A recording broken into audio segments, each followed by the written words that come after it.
நாம் என்ன செய்ய வேண்டும்? மற்றவர்களுக்கு மன்னிக்கிறவர்களாக காணப்பட வேண்டும். அப்பதான் ஆண்டவர் நம்ம என்ன செய்வாரு? மன்னிப்பார்.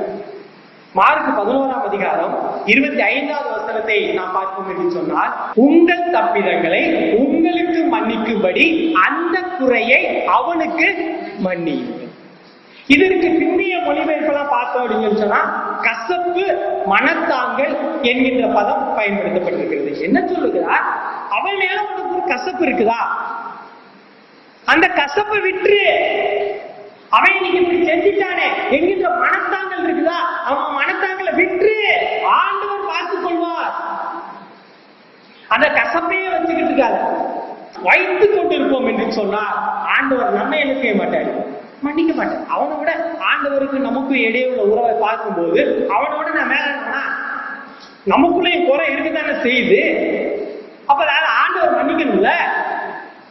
அதை போய் நான் மனசுக்குள்ள வச்சுக்கிட்டு